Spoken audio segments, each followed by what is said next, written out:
It all began a year ago. A young man declared that he was annulling their engagement. The girl on the receiving end was confused. She was unmarried, had no boyfriend, and had never even been engaged once. Yet here she was being told about an engagement annulment. She protested that she was not an actress and wondered where she was. She looked around at the flashy floral decorations and figured it was not a TV studio. The young man demanded to know if she was listening and told her that he had always thought she was round and bloated as a pig, then asked if her head was just as pig-brained as her body. She was shocked that they had just met and he was already being so rude. She called it outrageous slander and stated that she had a name, Sawako Kohinata. She was 32 years old, single, a college graduate, a cooking researcher, and a dieter. She then noticed her body was different, plump, squishy, dressed in what looked like a Shichigo-san festival dress. She caught sight of herself and screamed that there was no way this was her. The young man repeated that the engagement between them was over as of today and that he would be informing his father as well. He said he could not be seen walking around with a pig and called her a disgrace to the family. She shrieked that she had turned into a piglet, horrified about her body and face. The polished body she had worked so hard to achieve was gone. The girl whose body she now inhabited was Shirley Lila Fontinus, age 14, the daughter of Count Fontinus with loving parents and an older brother. Shirley stumbled and fell. The plump body she was in was not Sawako. The rude person was Matise Oscar Augustin, age 16, the eldest son of the Augustin Marquis house and Shirley's fiancé. She was currently in the middle of having her engagement annulled. She recalled that Sawako had been on the way back from a meeting at the publisher for a new cookbook when something hit her and her consciousness was swallowed by darkness in an instant. She realized that was when death happened. She wondered if isekai reincarnation could actually happen in reality, having only read about it in light novels. According to Shirley's memories, the country was called Roselia, a monarchy where royalty was deeply involved in politics. Sawako was dead, this was another world, and she was now Shirley. The maids pitied her, saying it must have been so painful and hoping she would not be subjected to rumors. They noted there were 2 months until the social season. Shirley sat before a table full of sweets. The maids tried to get her to eat the honey cake she loved, but Shirley said she did not want it. They sighed that she was not touching sweets again today and panicked about what to do, worrying she would waste away to nothing. Shirley recalled memories of Shirley's childhood. Snacks had been prepared the way one dotes on a puppy. The maids gushed that she was perfectly round and adorable and that Lord Matise had absolutely no eye for beauty. Shirley's parents burst in. Her mother Juliet asked what had happened, calling her angel and asking if it was true she could not even swallow her sweets. Her father, whom Shirley internally noted was round himself, plopped down beside her. The mother said the engagement annulment must have been quite a shock.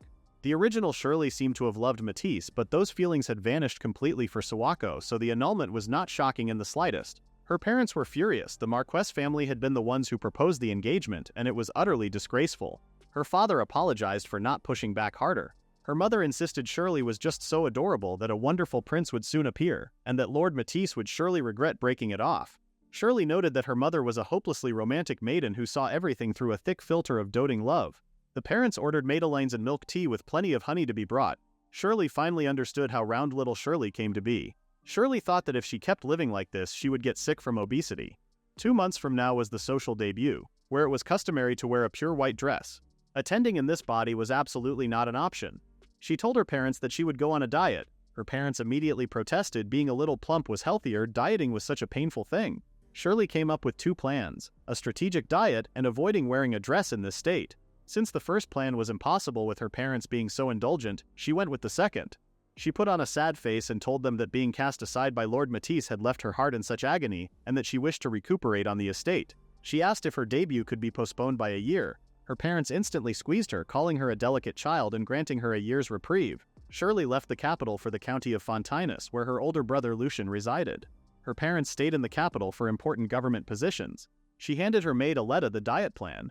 Food centered around high-protein, low-fat chicken tenders and breast meat, plenty of vegetables and just a few carbohydrates, moderate exercise and stretching, and massages to firm everything up. Dropping weight all at once was strictly forbidden. Aletta was fired up, saying there was no way to just stay silent after being told such terrible things. Aletta declared that they would make Lord Matisse grovel an apology, and that to just take it lying down would be a disgrace to womankind. Shirley's older brother Lucian appeared. He remarked that she was a woman after all. Even though she never stopped eating sweets no matter how much anyone said, being dumped by some guy actually motivated her to lose weight. He had heard she wanted to borrow the sub-kitchen to make diet food and asked what the plan was. Shirley explained she would be making diet food. In this country, nobles did not cook, let alone set foot in a kitchen. Lucian told her he would overlook it while she was there, and that he had told the chefs to check in on her from time to time. Shirley thanked him. She entered the sub-kitchen and was amazed by how huge it was, thinking that this alone made isekai reincarnation worth it. Aletta was startled by her excitement. Aletta worried Shirley had a fever when she pressed her face against the cool marble countertop, but Shirley explained she just wanted something cold. The sub-kitchen did not usually use fresh ingredients, but they said she could bring and use as much as she wanted from the main kitchen. She was thrilled that she could research cooking as much as she wanted. Roselia's cuisine was close to a mix of French and Italian. She wondered if she could make something closer to Japanese food for her diet, but there was no miso or soy sauce. There was something like vinegar, but not grain vinegar. No seaweed culture either, since the ocean was far away. Dashi would likely be made from chicken or pork bones. Ocean fish was hard to get, there were no refrigerators or freezers, and she could not travel far without a car. She wondered if Japanese food was even possible in this situation. She decided to focus on pot au feu and chicken for now, getting lycopene from the tomatoes. There were eggs from a hygienic chicken farm and soybeans to make soy milk. She decided to make something as a trial run. Aletta brought her iced tea before she started. She made a huge serving of soup. The chefs were shocked that the young lady was cooking. She explained that she had wanted to draw out broth from the vegetables, so she used plenty of ingredients. The soup was a spiced tomato and soybean stew for enhanced satisfaction, with simple boiled eggs to keep fat intake down, covering the vitamins that tend to run low during dieting. The maid and chefs asked where she learned to cook. Shirley realized she had gotten too excited and cooked with practiced ease when maybe messing up would have been more natural. She claimed she picked it up by watching the head chef. The chef said if she had only asked, he would have been happy to teach her. The others figured she simply could not wait any longer due to her love of eating.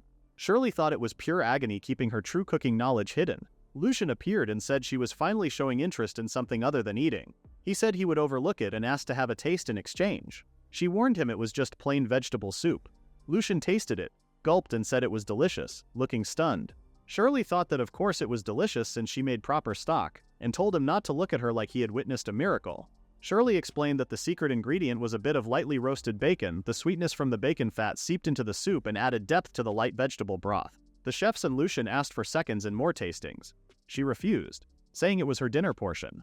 They told her she could just make more. She protested that eating this late would make her gain weight.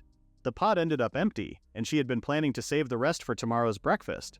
Lucian asked what the broth was made from. Shirley showed him chicken bones and vegetable scraps. The chef was shocked that such rich broth came from things usually thrown away. Lucian told her to make sure to prepare extra tomorrow. She worried that if she did not make plenty, it would be a battle against starvation. A year passed. Shirley was now 15. The diet was a resounding success. Her dress fit perfectly, and everyone said she had become even more beautiful. The day of the debutante ball arrived. The castle hall was packed with glamorous young ladies of the same age. Shirley felt like she was being watched. Her father explained the procedure. First head to the second floor and when called by name enter the hall to greet the king and queen consort. The ball would be held in the grand hall on the first floor from evening on. He told her he would be waiting outside the hall. Her father said everyone was looking because she was adorable. People recognized her as Lady Shirley. He was proud and glad she had chosen him to escort her instead of Lucian. That morning her mother had gushed over how cute she looked. Shirley was happy with how things turned out, though it was her first time appearing in public at this weight, which made her uncomfortable. The rumors of the engagement annulment from a year ago did not seem to have faded. Her name was called Shirley Lila Fontinus. She was nervous about all the people but told herself to focus and remember what her mother taught her to act just like always. She walked into the hall and curtsied before the throne. The king offered his blessing and prayed for her as she stepped into the world, congratulating her. Shirley now joined the ranks of adults. She was a little proud. She found it strange that 15 made her an adult, but having reached this day she felt like she had truly become part of this country and this world. She reflected that from the moment she regained her past life's memories, she knew all along that Sawako was dead and this was another world. But even though her head understood, her heart could not keep up. Somewhere deep down it felt like she was dreaming. But now, as Shirley, this was the world where she was going to live. She still had some attachments to her past life. Her father told her he was heading home for now but would come back with the family. In the waiting room, a girl named Chanel was enjoying chocolate cake. Shirley approached her, having remembered the name from the announcement. She mentioned she was on a diet. Chanel said chocolate was good for beauty and health, so eating a small amount would be better. Chanel then asked if there were foods that made it easier to build muscle. Shirley asked what kind of physique she hoped to achieve. Chanel said her ideal was First Princess Adele Constance Roselia, a woman who was a master of the sword, tall, slender, and dashing. Chanel's dream was to become Princess Adele's lady's maid. Shirley recommended chicken breast and lean red meat as low-fat, high-protein options. They parted as the party was about to start. The debutante ball began with dancing. Shirley was not interested in the dance and instead found the palace cuisine buffet. She was excited to taste test as much as possible while she had the chance, hoping to discover unknown flavors and inspire new recipes. She tasted various dishes, something spicy yet sweet like a spicy daikon radish. She wondered what a certain spice was and guessed it was an import from the neighboring Brolia kingdom. She thought that with this spice she might be able to make a certain dish, but then slumped when she remembered that rice was so hard to get in this world. She kept tasting a gelée consommé, a sauce with depth beyond just the sweetness of onions. She was completely absorbed. Someone called out to her repeatedly, but she ignored them, delighted by everything. It was Lord Matise. He shouted at her not to ignore him. Shirley noticed that Matise had shot up in height and matured so much in just a year, her ex-fiancé with the face of an idol. She greeted him. He looked her up and down and remarked that the pig had become quite presentable, though the inside seemed the same as ever. She wondered what he wanted now. Matise asked if getting dumped by him had shocked her so much that she lost all that weight and that at least now standing next to him would not look unnatural anymore. Shirley replied sarcastically that it was so kind of him. He called out to her again, but she told him she was busy at the moment, that he did not need to mind this pig and to feel free to go wherever he liked. She immediately went back to eating, analyzing the sauce on smoked meat, having already forgotten what it tasted like. Matise was annoyed. Shirley was analyzing a citrus scent that felt close to yuzu, but she had never seen yuzu in this country. She thought a yuzu-like citrus with chili-like spices might be close to yuzu kosho, but it was still a bit different. Matise kept yelling at her not to ignore him. He finally called her name, and she turned around at last. Matise told her that if she was that desperate to go back to how things were, he would ask his father to make them engaged again. Shirley thought his brain must be connected to another dimension. She decided she needed to set him straight once and for all. Otherwise he would just keep interrupting her hobby time. She humbly apologized and then declared that she had no interest in the likes of him. Matise was stunned and furiously told her not to screw with him. He demanded to know who she thought she was, getting all high and mighty despite being a pig. Shirley thought it made sense he would be angry since he seemed prideful, but she did not want her chance to study flavors disrupted. She also realized that parties at the palace were rare and only debutantes could attend without a partner. Matise thought that beyond saying she had no interest, calling someone a pig was far worse and that he needed to apologize. But then Matise shouted that even if a pig loses weight it is still a pig, and that no matter how much lipstick goes on, a pig is still a pig. He said being dumped by him must have really stung. Everyone around them stared. Shirley thought she might have been a bit harsh, but there was no reason to insult her this much. She also worried her family would be troubled. A tall woman stepped forward and said that someone here seemed to lack all sense of propriety. She told Matise that making such demeaning remarks about a lady in public was unacceptable, and wondered if his father never taught him even the basics of how to respect women. Shirley was stunned. The woman addressed him by his full name, Matise Oscar Augustin. The woman told Shirley she had had quite an ordeal. She questioned Matise's decency, saying that even if he regretted that the fish that got away was so large, there was no excuse for hurling such foul insults. She said it would be one thing if he were begging for forgiveness on his knees and told him to reflect on himself. Matise stammered that she was the first princess. He offered his deepest apologies. The princess told Shirley once more that she had been through an ordeal. The day after the debutante ball, Princess Adele dropped in on Shirley suddenly. Adele apologized for the unannounced visit, explaining that when she gave advance notice, the scheduled date always got pushed far out. Shirley could not believe the first princess of the nation had come to visit her. Shirley recalled how things had ended up this way. At the ball, Matise had offered his deepest apologies to the first princess. Shirley knew that Princess Adele was the same person Lady Chanel admired so much. Adele said that as the host of the ball she had to apologize for what turned out to be quite a disastrous debutante experience. Shirley insisted she did not need to apologize at all. Adele told Shirley that if any troublesome sorts bothered her she should call for Adele because she would come running right away. She then said goodbye. That morning several gifts arrived under the name of Marquis Augustin to apologize for the previous night. Shirley thought it was because the Augustin family did not want to be in the royal family's disfavor. She wished they had sent some rare ingredients instead. A butler announced a visitor. Shirley wondered if it was Marquis Augustin coming in person to apologize, but instead it was Princess Adele herself, greeting her cheerfully. Shirley realized that the parting words of "see you later" had not been just a social pleasantry. Adele was not touching the sweets that were served. Shirley noted that she had gone through so much trial and error perfecting the recipe for the sweet potato dish, adding depth and sweetness with liquor and honey since sweet potatoes in Rosillo were watery and lacked sweetness. Adele asked Shirley if she had no interest in the sweets, or if it was something royalty could not casually eat. Shirley said she would love to hear what royalty thought of the taste. Adele mentioned that she had heard from Chanel that Shirley was quite knowledgeable about food. Shirley said she would not call herself knowledgeable exactly, she just loved to eat, so she knew a fair amount. She thought that was a weak excuse in a country where women were not supposed to be in the kitchen. Adele said Chanel had seemed quite pleased with the advice she received. Then Adele revealed the real reason for her visit. She had come hoping to get some food-related advice from Shirley. She explained that she had been quite troubled lately. She had a younger sister named Lady Iris who was 9 years old, and lately Iris had become quiet as if she were a different person. At the same time, Iris had stopped eating almost entirely and grown very thin. Iris had always been a picky eater, but recently it had become far too abnormal. She would take one bite, frown, and say she did not want any. The physicians said it could become life-threatening. The parents, physicians, and chefs were all at their wits' end, and there was nothing they could do on their own. Shirley understood why Adele had come to her. She wondered what could be making Iris refuse food. She asked if Adele knew what Lady Iris's favorite foods were. Adele explained that in the royal family they did not dine with young children, not even their younger siblings, so she had no idea what Iris actually enjoyed eating. Even asking the wet nurse, Iris had just eaten in silence before. At 9 years old, children should be easily showing feelings like enjoying food, but Iris never had. Shirley asked if the meals Iris was having now were the same as what she had always eaten. Adele believed they were the same, since similar dishes had always been served since childhood. Shirley cautiously asked if the food at the debutante ball was delicious, and since the same chef prepared it, the meals served regularly to Adele should be just as good. Adele was taken aback and said she just ate thinking that was how food was supposed to be. She had never really thought much about the taste. Shirley pressed further, asking if at the very least there was never a time Adele thought something was delicious. Adele said the fruit served on the side was delicious. Shirley was shocked that fruit ranked higher than the prepared dishes. Adele then admitted she had never actually eaten the food from the party dining area either. She had been told not to put it in her mouth, just in case, so she could not compare the party food to her regular meals. Shirley asked what kind of seasoning was used for the royal family's daily meals. Adele answered that everything was lightly salted. Shirley was startled that only salt was used. She thought about how stifling royal life must be. The same kind of dishes every day with the same kind of seasoning, and she wondered if perhaps foreign substances in the food could be noticed immediately with such simple seasoning. She realized that the meals the royalty ate might simply not be delicious. Princess Adele thought her usual meals were fine, so of course she could not understand why her younger sister called them not delicious. In this country, the nobles and commoners might actually be eating better food than the royalty. Shirley told Adele she might be able to cure Lady Iris's refusal to eat. However, to do that, they would need to change Lady Iris's meal contents.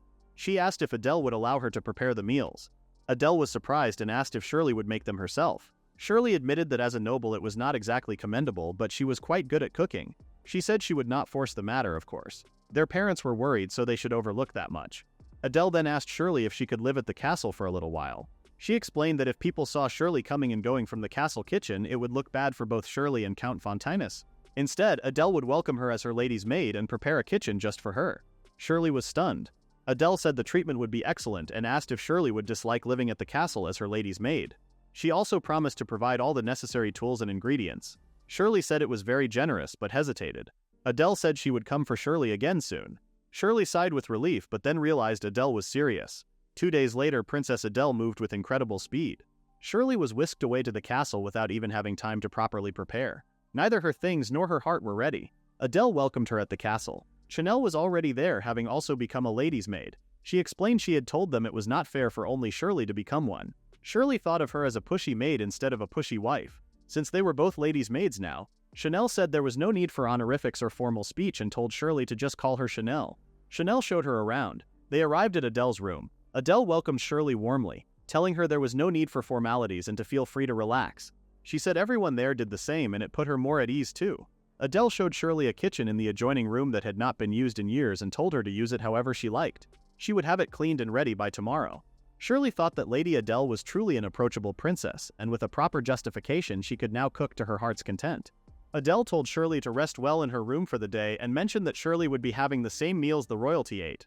She said she would come by later to hear what the meal was like. Chanel told Shirley that her room was right next to hers. Shirley noticed a tower and wondered what it was for. She thought it had an atmosphere where ghosts might appear, but figured things like undead or armor roaming around at night were something out of a video game and probably would not happen. Chanel came to visit Shirley's room later and asked how the royal meal was. The meal was laid out on the table, multiple plain-looking dishes. Shirley was eating it and said it was wonderful, laughing awkwardly.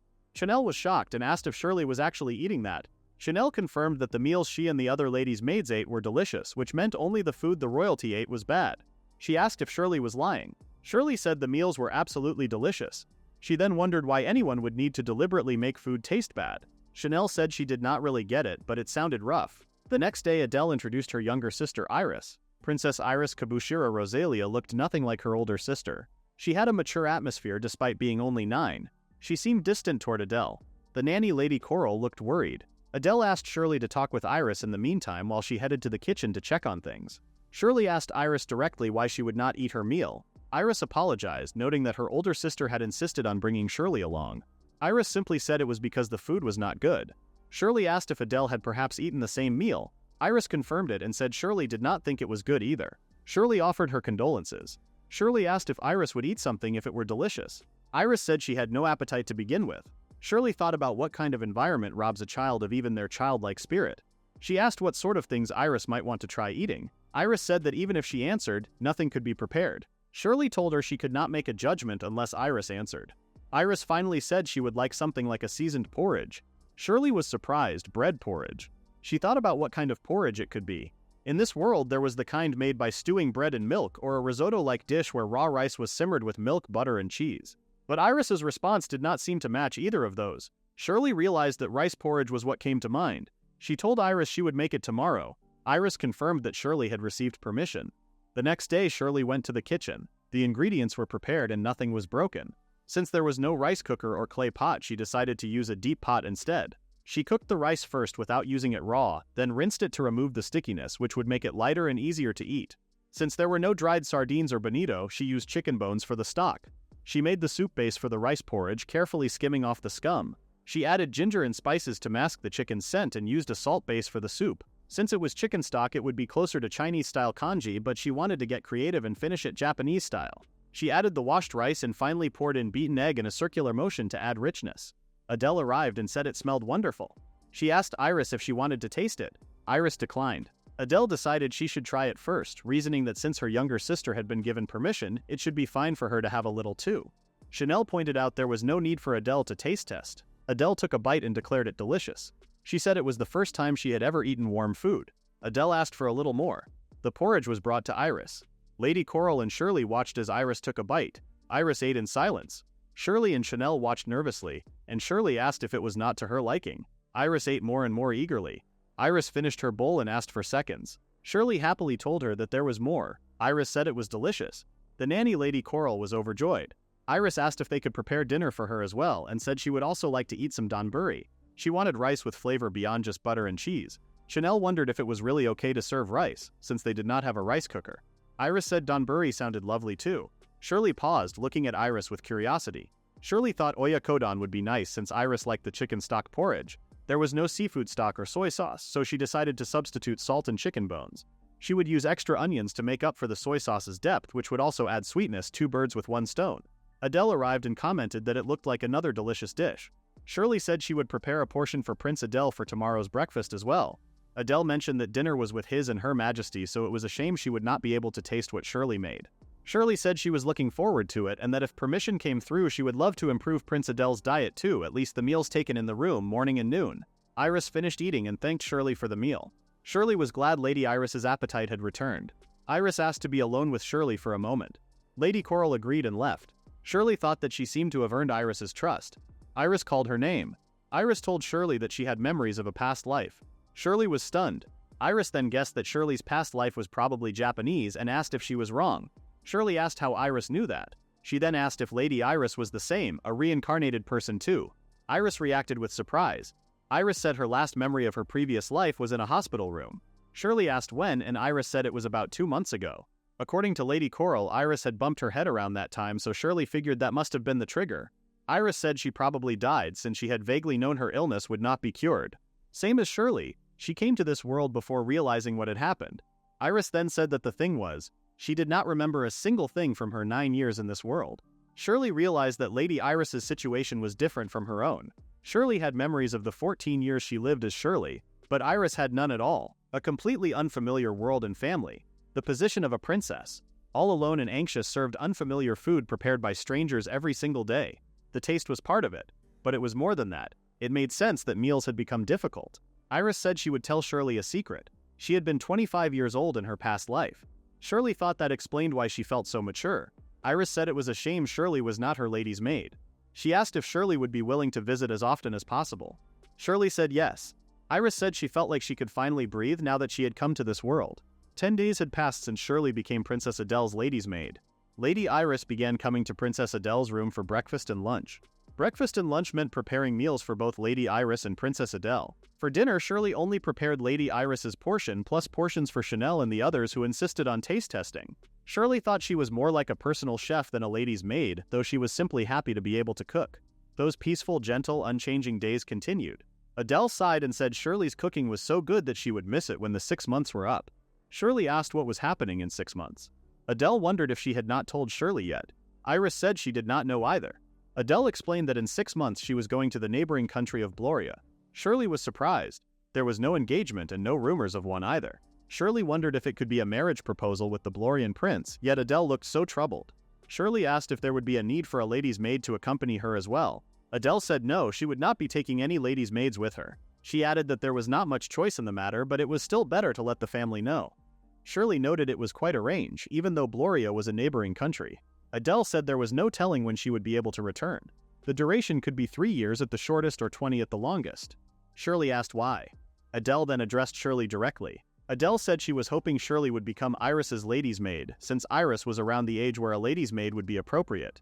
She asked what Shirley thought. Adele said Shirley was already a top candidate, and if Adele recommended her, it should go through. Shirley's wishes would be respected. Shirley exclaimed that going to such a place all alone was simply too much and asked Adele to please take her to the kingdom of Bloria. Iris pointed out that Bloria maintained a peaceful realm, bound in a friendship treaty with Roselia as close allies. Shirley thought it felt as though Prince Adele were heading into enemy territory. They both looked at Adele in silence. During the afternoon break, Shirley asked Chanel if she knew why Prince Adele was going to Bloria. Chanel said her grandmother was a former princess, and she had been in the same situation as Prince Adele, being sent to the Green Tower. She pointed to the ivy-covered tower visible from that very room. Shirley recognized it as the tower that had always given her the creeps. Chanel said there was one in each kingdom, and they all looked the same from what she had heard. Shirley asked why Prince Adele had to go in there. Chanel answered as a hostage. The kingdom of Roselia and the kingdom of Bloria exchanged hostages to maintain their friendship treaty. That was why someone was in that tower too. One of the Blorian royalty must be living there as a hostage. Shirley was shocked. Chanel said the hostage was not permitted to leave the tower even once until the term ended. Her grandmother had told her this based on her own time as a hostage. Shirley thought that was the treatment of a prisoner. Chanel said His Majesty was searching for someone who could accompany Prince Adele to the Green Tower, but apparently only those who met certain conditions could enter. If no one was found in the remaining 6 months, Prince Adele would be all alone, trapped there, unable to bring anyone to care for him or even talk to. He would be completely alone. Chanel said her grandmother had not told her everything, and the matter was kept secret with few people knowing about it. She asked Shirley not to tell anyone since Princess Adele would be troubled too. Shirley reflected that Adele was the kind of person who accepted even flavorless meals as just the way things are. Adele thought about what would happen after she was gone, wanting Shirley to become Iris's lady's maid. Even regarding the hostage situation, Adele might be coming to terms with it in her own heart. The next day during the afternoon break, Shirley felt so uneasy she could not sleep. She ended up going to the Green Tower without thinking. It was covered in ivy with no guards around. Quiet and still, creepy as ever. Shirley wondered if the tower had a special setup where meeting the conditions allowed entry. She and Chanel walked a full lap around the tower, but there was nothing that looked like an entrance anywhere. She realized it was not about having the right to enter. Someone else was trapped inside this too. She thought few people could keep their sanity being all alone in a place like this for years. Suddenly the ground gave way beneath her and she screamed. Shirley found herself inside the tower, at the bottom of a staircase. She wondered where she was. She was confused, wondering what was going on, and whether it was a dream. She heard footsteps approaching. She looked up and saw 2 young men in military uniforms standing before her. One of the young men looked at Shirley. She tried to ask where she was. The young man stared at Shirley in shock. She noted his reaction was like seeing a ghost, which touched a nerve. He began to cough. He reached out to her and held her hands. He asked how someone like her had gotten into the Green Tower. Shirley was stunned. Shirley explained that she was not sure how it happened. She touched the tower's ivy and light engulfed her.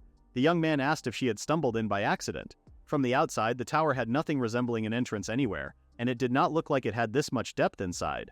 Shirley wondered what kind of mechanism it was. The young man asked if she was also unaware of the requirements to enter. Shirley realized this person was Blorian royalty. She worried about whether she would be punished for entering without permission or qualifications, since to enter the tower one must meet certain conditions. She decided she should leave before things got out of hand and excused herself. The young man told her to wait, saying that after going to all that trouble to come, surely she could stay for a little while. Shirley hesitated. The young man said he could at least brew some tea and that there was no worry of being reprimanded since he was the only one in the tower. Shirley agreed to stay if it was only during break time. The young man smiled. Shirley realized that this person had been living as a hostage, all alone here. He introduced himself as Albert Lucas Bloria, the 3rd prince of the kingdom of Bloria, aged 20. He said he only had sweets to offer and humbly accepted the meal. They sat down to eat. Shirley tried the sweets and thought the taste was awful. They were made to last, so they were hard to chew. She washed them down with tea. Shirley complimented the tea. Albert said the tea he brewed back in the early days was so astringent it was undrinkable, but one eventually gets used to things.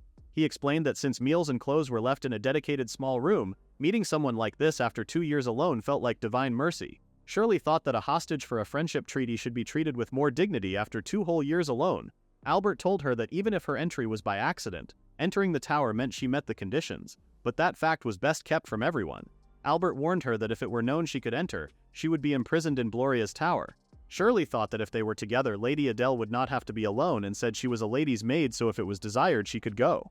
Albert told her she did not seem to understand. He explained that being imprisoned in that tower meant no seeing people, no walking freely, and no exposure to sunlight. Even though he had entered with resolve, he could not count how many times he had wanted to die over the past 2 years. Albert asked if she could endure that. Shirley gulped. She told him to heed the advice of someone with experience. Unable to see mother, father, or older brother, not even allowed outside, at minimum 3 years, at most 20. Albert said that if entering was the choice, there would be no interference and the decision rested with her. However, if there was hesitation, it was best to remain silent for now. He told her not to tell anyone until she had an answer. Shirley nodded. Albert changed the subject and asked if she lived at Castle Roselia. Shirley confirmed she served as lady's maid to Her Highness First Princess Lady Adele. Albert asked how it was outside and told her to tell him anything at all. Shirley thought that if keeping him company could lift his spirits even a little, she would try. She started to talk about Lady Adele, but then noticed the time. Albert looked disappointed. Shirley told him she would come back tomorrow. His face brightened and he said he would be waiting. He asked her to please come see him, even occasionally. Shirley thought that if she was willing to come, he felt like he could still stay sane. A few days later, Shirley was in the kitchen. Her hunch that certain greens would work for pickling had paid off. The quick pickled greens she started the night before were a total success, fresh and crisp. She seasoned them heavily and stir-fried them, adding some chili pepper and just a touch of sugar. She mixed them into freshly cooked rice and noted it worked perfectly as a substitute for stir-fried takana, then made triangular rice balls. Next was the fried chicken. She had marinated the chicken in garlic and salt and let it rest for a few hours. She coated it as thinly as possible with flour, pulled it out when the inside was still a touch undercooked, waited a moment, then fried it again on high heat so the residual heat finished the inside. The fried chicken came out crispy outside and juicy inside. She also flash-fried vegetables and tossed them lightly with vinegar. Finally, the potato salad. She packed some sweetly cooked egg rolls too. Since mayonnaise did not exist in this world, she decided to make it from eggs, vinegar, and oil. She mixed the egg yolk and salad oil thoroughly first so it would not separate and would turn out smooth.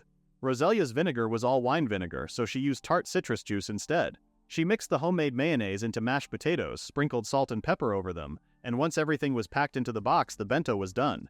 She wondered what kind of reaction it would bring. Every day since that first day visiting Lord Albert in the Green Tower during the 2-hour lunch break and short rest periods had become routine. She noted the potato salad was for Lady Iris's dinner. She checked on the leftover pickles and thought about letting them sit a bit longer.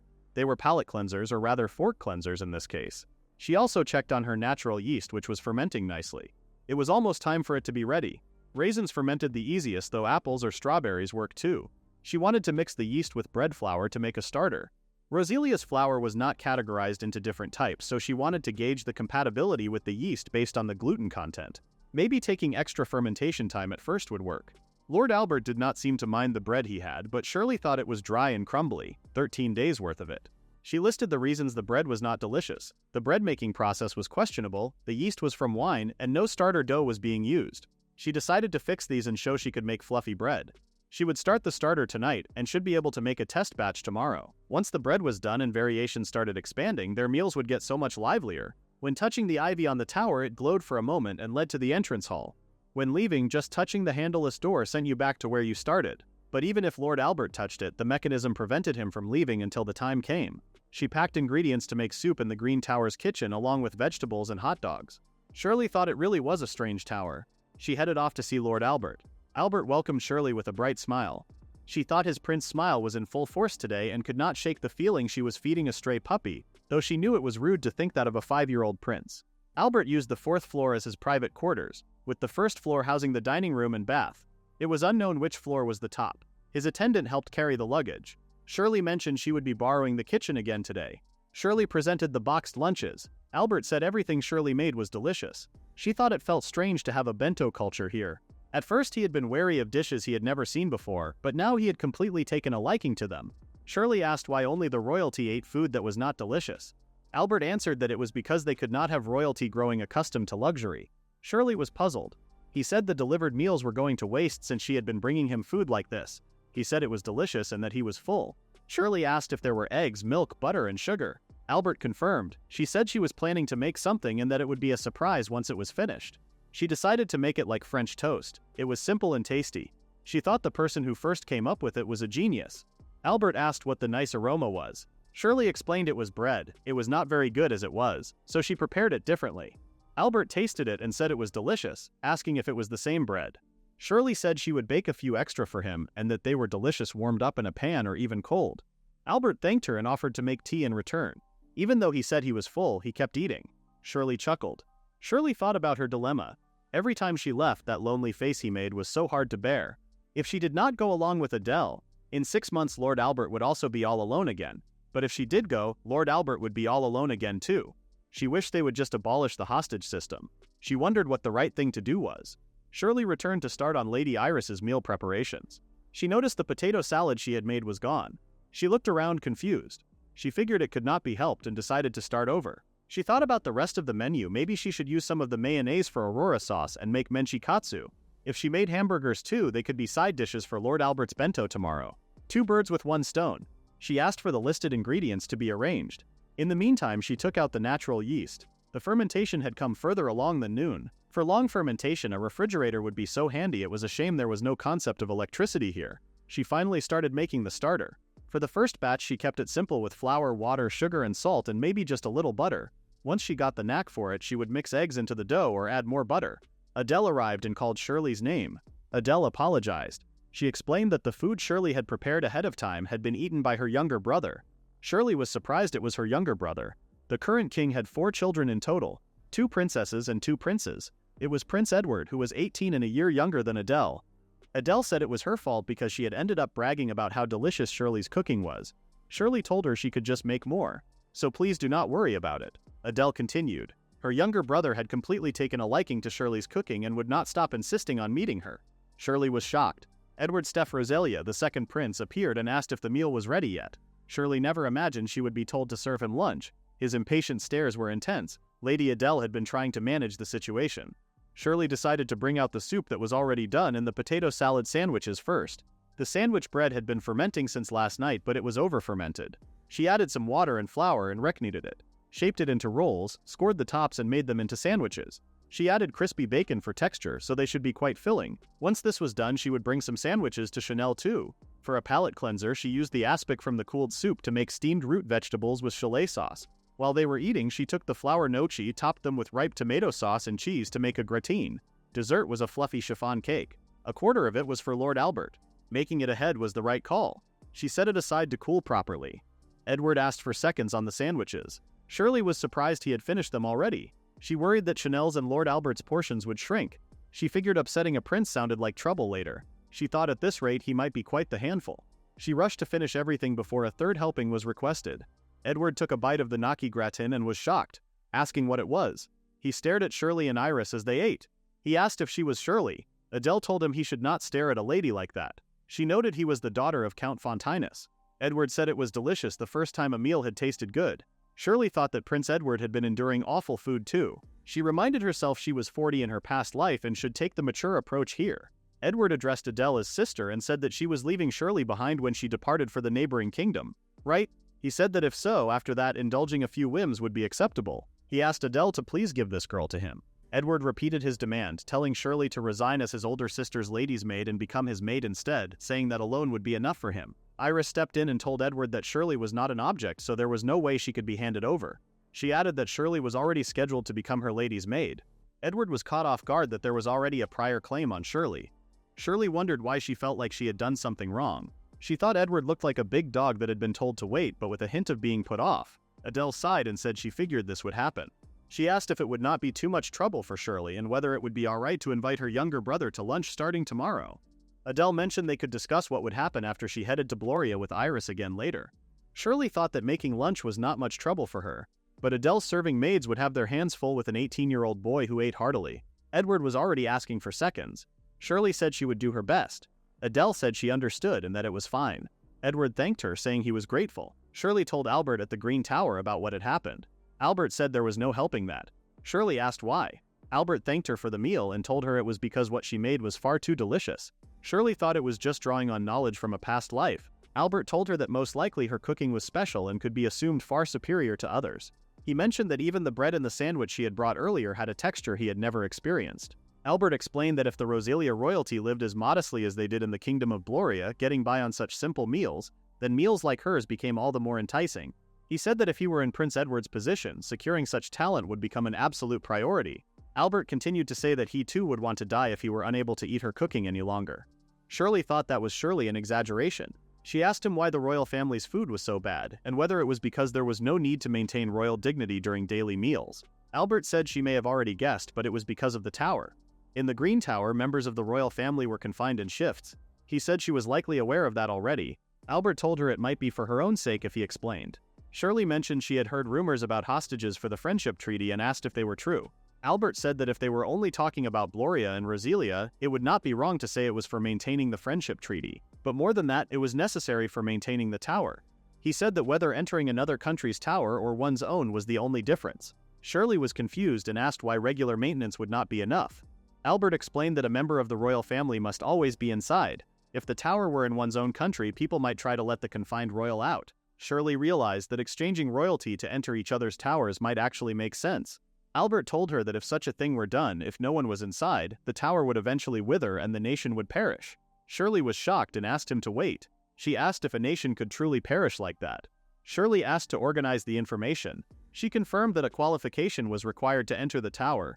Someone from the royal family must always be inside, and if they were not, the country would perish. She asked why the tower would wither and the country would perish. Albert said there was no helping that she did not know, since the book of Genesis was kept from public view. Shirley reacted to hearing about a Genesis. She thought they had just been talking about bad food, and yet things had become incredibly grand.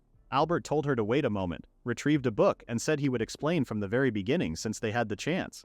He asked if there was still time left in the break. Albert explained that long ago this world was a desolate land of nothing but sand and rock. Neither water nor plants nor animals existed. When the wind blew, dust storms swept across an endless desert. Shirley noted the text was tiny and thought even reading through it would not make sense, though a cookbook might hold her attention. Albert offered to skip to the highlights. Albert told her that one day the goddess Ixhunazi descended upon the world. Shirley recalled seeing a statue of her at a temple and confirmed she was the only deity in this world. The goddess looked upon the parched world with pity and drove the staff of creation into the earth. Light overflowed from the staff, and rain fell upon the land for 3 days and 3 nights. On the morning of the 4th day, grass and trees sprouted from the earth. Trees grew tall and flowers bloomed. Birds began to sing. Insects gathered, animals were born, and finally humans appeared.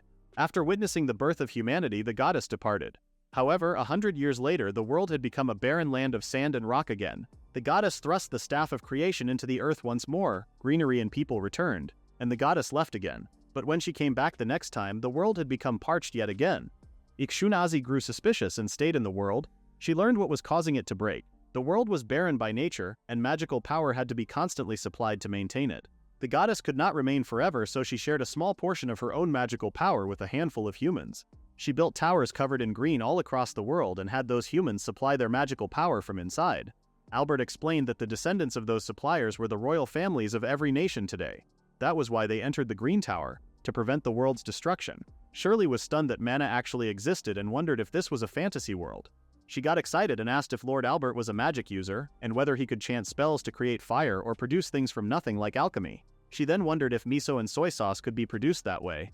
Albert asked if she had been listening seriously. Shirley insisted she was, but admitted she got carried away imagining how she might get her hands on ingredients and seasonings she had given up on to use in her cooking. She asked if all royalty were born with magical power. Albert said the odds were about 50-50. Shirley noted that Adele had magical power since she was planning to enter the tower, but guessed the others were uncertain. She excitedly asked about teleportation and flying.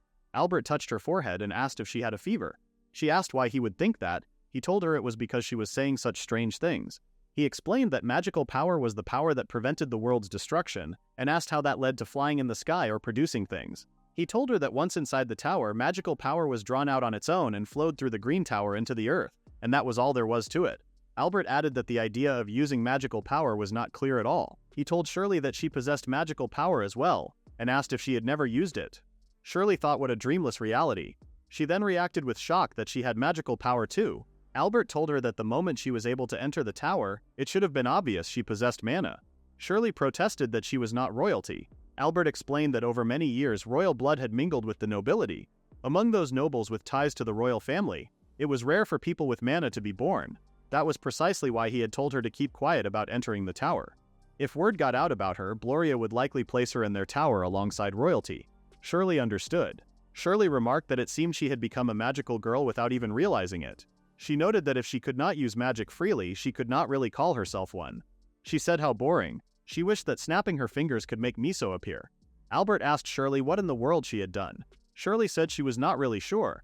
She explained that she had been thinking about how much she wanted some miso and that was all. She had given up on miso because she did not know how to make koji and she could not believe she had actually gotten her hands on it. She thanked the goddess Ikshunaze. Albert examined the miso and noted it had a weird color and strange smell. Shirley told him it was a fermented soybean seasoning. She tasted it and was thrilled, saying it was the exact taste she remembered. Albert tried it and said it was just salty and did not taste good. Shirley told him that when made into miso soup it would be delicious. She then wished she also had bonito flakes, tofu, and wakame seaweed. She snapped her fingers again, and those ingredients appeared as well. Shirley celebrated that it had worked and declared that magic was real. Albert tried snapping his fingers too, but nothing happened for him. He wondered why it did not work. Shirley told him that perhaps his understanding had been mistaken. Albert said there was no way since the ability to create things was something only the goddess could do. He insisted nothing happened when he tried it himself. He wondered if maybe the inability came from deep-set assumptions, or because the very idea of using magic that way did not exist in this world. He said that if anyone was mistaken about how things worked, it was Shirley.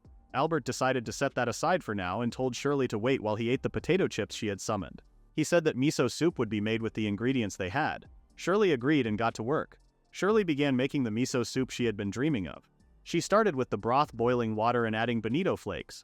Once the flakes sank, she skimmed the scum and simmered on low. She strained the broth and let it cool slightly, completing the dashi. She rehydrated the dried wakame in water, rinsed it, and drained the excess. She diced the tofu into cubes, added the prepared ingredients, and once the boiling settled, she turned off the heat momentarily. She dissolved the miso in the broth, then heated it without bringing it to a boil. The miso soup was complete.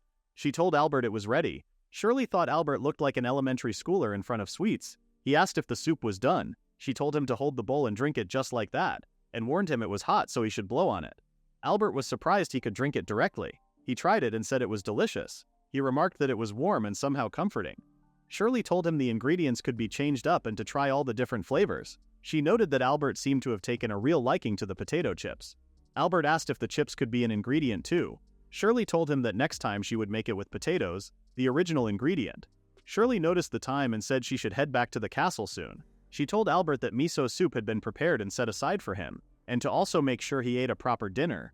Albert nodded while eating. Shirley thought about what a wonderful power it was, snapping her fingers and getting what she needed. She planned to use this magical power to let Iris drink miso soup too, and was sure Iris would be delighted by the nostalgic Japanese flavor. She turned to leave, but Albert stopped her. Albert told Shirley that she must never use magic to summon things in public. He explained that if it became known she could do things beyond just possessing magic, there was no telling what treatment might follow. At best she would be worshipped like a goddess, and at worst she would be treated as a monster to be feared. Shirley agreed that using magic outside the tower did not feel safe. She decided she would put the miso and bonito flakes in a clean lunchbox instead. Albert explained the real reason the royal family's food was made to taste bad. The existence of royalty was for the preservation of the kingdom and the world. Anyone with magical power could be taken into the Green Tower. Ensuring that royalty did not grow accustomed to luxury was meant to build endurance for their potential time in the tower. It was also to help them understand the feelings of family members who had already entered the tower.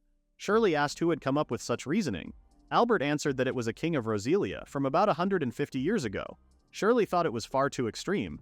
Shirley thought that if they were going that far, they should teach cooking so delicious meals could be enjoyed even within the tower.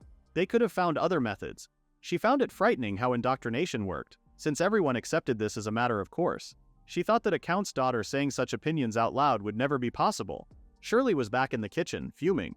She said that having someone who could make delicious food and then going out of their way to make food taste bad was a waste of the ingredients. She argued that simple food and bad-tasting food were two different things. She could not accept the idea that fine dining was somehow a sin. She declared that being locked in a tower for the sake of the world made no sense either. Shirley understood that the world would perish without a supply of magical power, but she thought it was strange for the royal family to be sacrificed for that. She was frustrated that there was nothing she could say about it. She decided that at the very least what she could do right now was improve their meals. Albert thought that Shirley should be back at the castle by now. He could picture her happily making miso soup. They had only just parted, and yet he could not wait for her next visit. Albert recalled that he had been forced to endure all manner of hardships for being the third prince, the son of the second consort. He was raised from early childhood with the decree that he would one day enter the tower. A woman, presumably the queen consort, had told him to live a long life. What had kept Albert from going mad over the past 2 years was his hatred for the queen consort and maybe the sight of his mother's tear-streaked face at the very end. But he had reached his limit. Lately he could not even think straight, and he could barely swallow any food. He told himself he should probably eat something soon. He stumbled and heard a noise. He looked over a balcony and saw someone below. He could not believe it and wondered if he had died and started seeing visions. He looked at Shirley and thought she was a breathtaking beauty. He had never been more grateful for anything than the day he met her. More grateful than he was to the goddess Ixhunaezi. Several days passed. Shirley asked if Albert had eggs, milk, butter, and sugar. Albert asked if she was making something. Shirley told him he would find out once it was ready. Albert said it was something to look forward to. He paused and said it was the first time anyone had said that to him. He thought it felt strangely ticklish, because he had never had anything to look forward to before. He also said that who would have thought eating could be this enjoyable that had never crossed his mind. Shirley told Albert she would see him tomorrow and that she would be looking forward to seeing him. Albert said he would be waiting. After she left, Albert wished Shirley could stay forever. He wondered if she could no longer come here, whether he could keep his sanity. Shirley had made miso soup, so Iris's dinner that night was Japanese food: chicken seasoned rice, rolled omelette, and turnip and pork simmered in bonito broth. She wondered if Iris would be pleased. Edward appeared and asked where she was going. Shirley greeted him and told him she was taking Lady Iris her meal. Edward noticed the miso soup and asked what the brown soup was. Shirley told him it was miso soup, but reminded him that he had dinner with His Majesty and the others that night. Edward said that was true, but then complained that Iris got to eat what Shirley made. He pointed out that Iris was not yet of age and dined alone. He added that Shirley had been summoned specifically to prepare Lady Iris's meals. Edward told her not to play favorites with Iris. Shirley wanted to tell him not to be so selfish, but knew she could not say that to royalty. Edward demanded miso soup for breakfast tomorrow if evening would not work. Shirley stared at him and wondered if miso soup had some kind of addictive quality. She thought there was no way that was true. Edward said that was fine, and if Lady Adele consented, it would be settled. Shirley thought this was basically a threat. Edward declared he would go ask his older sister and left. Edward said goodbye. Shirley walked with him and recalled that Albert had done something like a wall slam earlier, but that was because he was worried about her. She noticed a figure lurking nearby and wondered if it was a guard. She thought it could not be. There was no way he would be working as a guard. She needed to deliver the food to Lady Iris before it got cold. Shirley arrived at the tower, thinking she must be tired from earlier. Albert welcomed her. His attendant was with him, and Albert noted she had been waiting for him again today. Shirley thought Albert seemed even more cheerful than usual and wondered if it was the potato chips. She told him that eating too much was not good for him, and said she would serve him a proper meal now. Today's main dish was sea fish. Shirley wondered how far her summoning power could go and whether it was inexhaustible. She wanted to know her limits but found it a little scary. Today's menu was simmered sea bream head and sea bream rice. For the miso soup she was making pork and veggie tanjiru. She also sliced some for sashimi. She lightly dipped slices in a mixture of soy sauce, mirin, and a touch of chili pepper to make zuko, noting that even those not used to raw fish should be able to eat it. For the final course she served marinated sea bream chizuke, sea bream rice topped with the marinated slices and piping hot broth made from the sea bream bones poured over it. Albert tasted it and said it was delicious too. Shirley thought that his smile made her want to cook more delicious things for him. She asked what he did when he was alone. Albert said he did nothing, just idled the time away. Shirley thought about how Lord Albert worked so hard for the country and the world, and that it was wrong not to care for him. She thought that normally gratitude should be natural. She said she was starting to feel sick thinking about it. She reasoned that Albert was preventing the world from ending, and if the country would collapse without him, that made him more important than the king in a way. Locking him away all alone in a tower, depriving him of his freedom and not even giving him any entertainment. She could not understand what they were thinking. She got angry and admitted she did not fully get it, but she was furious. A huge pile of snacks, cup noodles, bottles, and other items suddenly appeared around her. Albert called her name. Shirley was confused and said she had not even been imagining anything. She noticed that even electrical appliances had appeared and reminded herself there was no electricity in this world. She spotted a refrigerator and found it was cold inside despite the electricity and outlet plug not being connected. She realized the ice cream could now be preserved. Shirley noticed what looked like a TV and thought of it as a black board. She asked Albert if he wanted to play and said she thought it should work. The screen turned on and she brought out a game controller. Albert was shocked and asked what it was. The game display even converted to Roselia's language. Shirley thought maybe she should have explained first. Albert said he could not say he fully understood, but it was like the stories in books. He was getting the hang of it already. Shirley warned him not to go that way because the enemies were still too strong and that he would die if he did not level up and get equipment first. Albert was alarmed at the word die. Shirley quickly clarified she meant the game protagonist, not Albert himself, and that it was just a game over where you respawn at the save point. She was happy that now Albert had some entertainment. She thought it was only a matter of time before he got hooked. Shirley decided to clean up the mess and thought she would have to teach Albert how to eat the ice cream and cup noodles later. She wanted a shelf for the sweets and a dedicated sofa, and those items appeared. Albert asked how she was able to do such mysterious things and how any of it was even possible. Shirley thought it should be safe to tell him about her reincarnation, and that staying silent might seem more suspicious. She told him she had memories of living in a different world before she was born, and that the things she summoned existed in that world. Albert said that made sense, and added that after all, she was one connected to the goddess. Shirley was confused that he brought up the goddess again. Shirley wondered if his simple acceptance satisfied him. She offered him some cold ice cream for their break. Albert thanked her. She thought there were not many people who would accept memories of a past life with just a simple acknowledgement. Shirley told Albert that Matise had been disowned. Albert recalled how Matise had publicly called Shirley a pig and insulted her, and how Princess Adele had confronted him about disrespecting a woman. Albert said that was a given. Someone called out to Matise telling him the Knight Commander was calling for him. Matise stood there looking frustrated. He thought to himself that it was all because of him. It is now the fourth morning that Edward has joined breakfast. The miso soup has completely won him over, and he asks for seconds every day. Iris whispers to Shirley that a certain line of his sounds like a proposal. Both of them are reincarnated Japanese souls. Adele wishes they would stop making things so confusing. Today's breakfast is miso soup, bacon and potatoes stir-fried in butter and soy sauce, and eggs on rice. The egg yolks were soaked overnight in a special sauce of dashi, soy sauce, and mirin, making them deeply seasoned. Edward tries dripping the egg yolk over the rice and finds it delicious.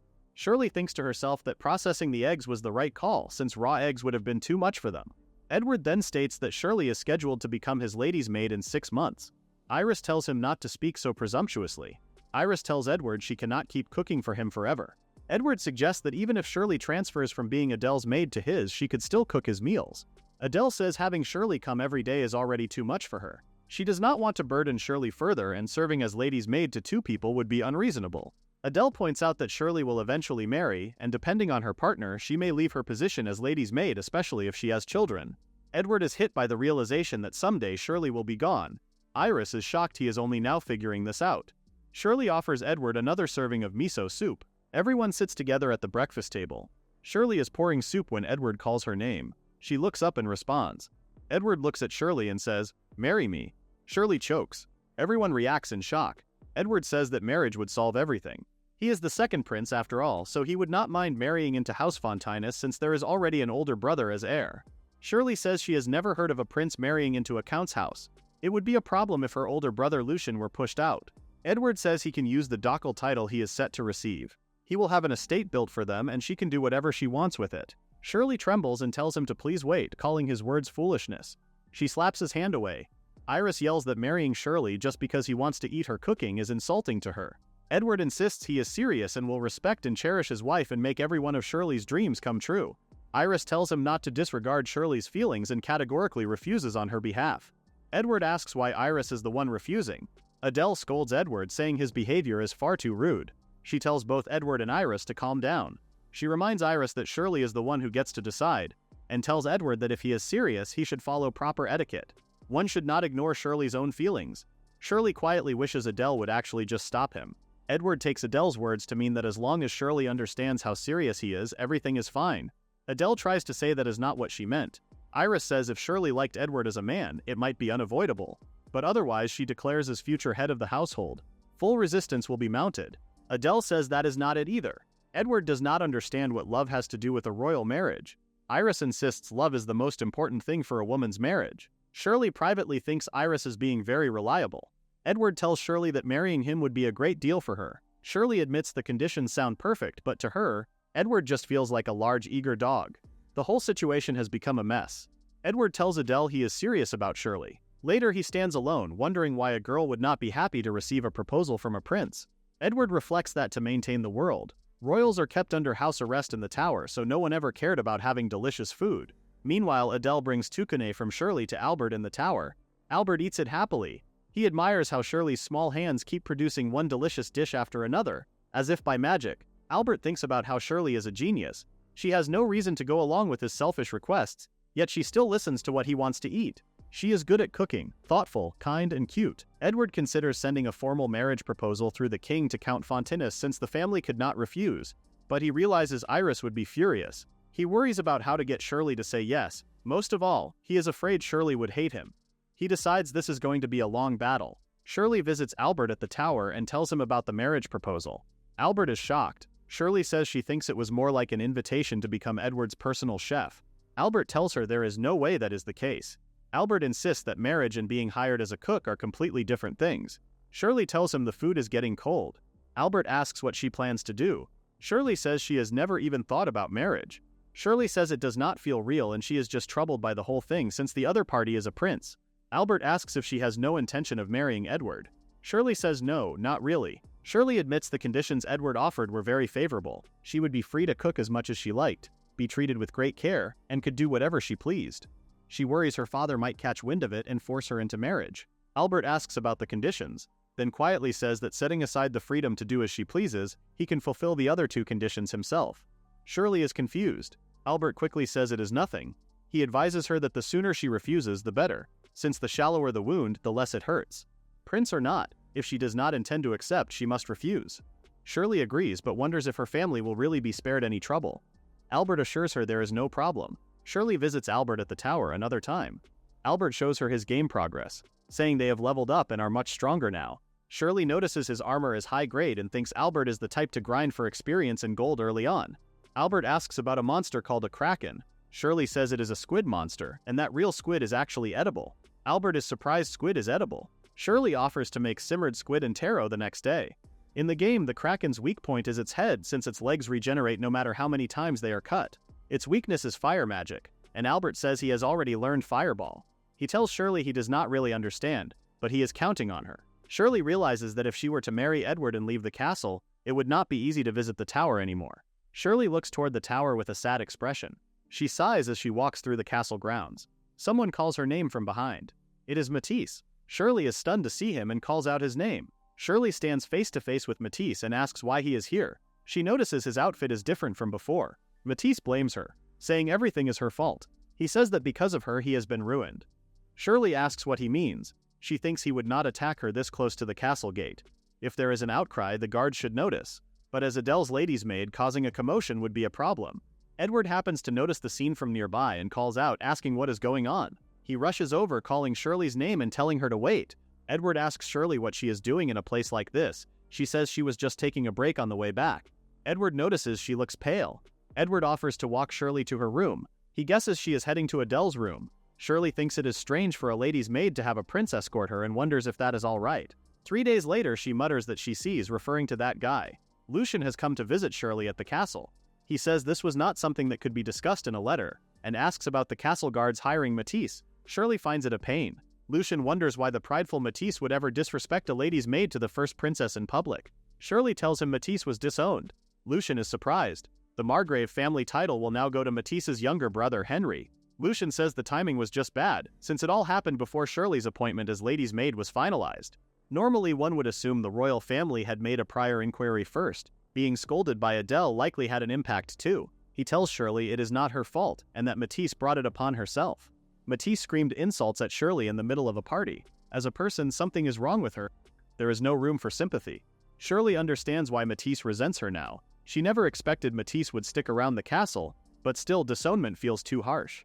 If Edward had not happened to pass by at that time, things could have gone badly. Lucian says Matise can sleep in the barracks. It will be difficult to get rid of her behind the scenes now, but Lucian has contacts in the royal guard. He will make sure they do not assign Matise to any guard duty near Shirley. He tells her to be extremely careful. Shirley thanks her older brother. Shirley is in the kitchen preparing Iris's meals and planning to head to Albert's afterward. Edward suddenly appears and calls her name, asking if she has gotten hungry. Shirley notices a white round stone on the counter and asks what it is. It does not look like a pickling stone. Shirley asks Edward what it is. He sets down a chair, but she says that is not it. She asks if it is a demand for more miso soup. He says that is not it either. Edward declares he came to see her. Shirley is confused since they saw each other that morning. She notes that Edward has taken on some of the work of Prince Liam, who is studying abroad, and the handover of Adele's duties has also begun. He should not have any free time. Edward asks if Shirley has forgotten that he proposed to her. She says she remembers, but still, Edward says he came because he wanted to see her. He asks if it is strange to want to see the person he proposed to. Shirley is flustered. Edward asks if she is charmed yet. Shirley sighs and says that last bit was unnecessary. She thinks he is the same old Edward. Shirley asks Edward if they could talk tonight. He is surprised. She says she would prefer to speak with him privately if possible. Edward agrees. Shirley worries it would be troublesome if people spotted them and rumors started. A count's daughter cannot refuse a prince's invitation. She accepts. Shirley visits Albert at the tower. She asks if, while the chicken is marinating, she could use her magic to make the unused rooms on the second and third floors more comfortable. Albert agrees. Edward appears and asks if the marriage proposal from Edward has been turned down yet. Shirley says she has plans to meet Edward tonight, but she does not know how to turn him down. She thinks there is no way she would fall for someone when she can see all his cards. Albert asks why she does not just refuse. Shirley says that is not an option since the other party is a prince. Albert wishes he could refuse on her behalf, even though he knows that is simply impossible. Shirley tells him to look at what she has prepared. Shirley shows Albert the first floor, which now has a bathroom with faucets that produce hot water. The second floor has a training gym. Albert is impressed. Until now, he had to draw water from an underground spring and boil it. Now he can take a bath right after training. Shirley says a healthy lifestyle seems achievable now. Albert asks about how to use the equipment. That night, Shirley thinks about what else she could prepare to make Albert happy. Edward arrives and apologizes for keeping her waiting. He asks if she would mind coming to his room. Shirley hesitates and Edward realizes that was tactless. She suggests the gazebo in the courtyard instead. Edward agrees that would be better. They sit together at the gazebo under the night sky. Edward brings up the marriage topic. He says he would like an answer soon, if possible without waiting 6 months. Shirley asks why the rush. She points out that he proposed because he was worried about meals, so marrying right away should not have any benefit. Edward tells Shirley this is for her sake as well. A marriage to the prince would have great benefits for House Fontinus. But that is probably not what he means. He says he cannot explain it here and now, but she should just know it is for her own good. He asks her to understand that much at least. He takes her hand and says he will not force her, but he wants her to think it over carefully. He says he wants to protect her. That is what he wants. Shirley realizes Edward is not joking or acting out of curiosity. He truly wants her. She senses he is trying to protect her from something. She thinks about how much he must care for her. She wonders if she could be happy marrying someone who feels this seriously about her. She asks him to please let her think about it. The next morning, Shirley could not fall asleep the night before. She walks toward the tower wondering what she should say to Albert. She worries that if she does not report it, she will feel guilty like she is hiding something. She wonders if Albert will scold her for not rejecting Edward sooner. She decides to prepare Albert's favorite lunch and then bring it up. She feels like she is making excuses for an affair, even though nothing inappropriate is going on. On the path near the tower, Shirley runs into Matise. He tells her he saw her last night. Shirley is alarmed, realizing no one but Matise knows she visits the Green Tower in the forest.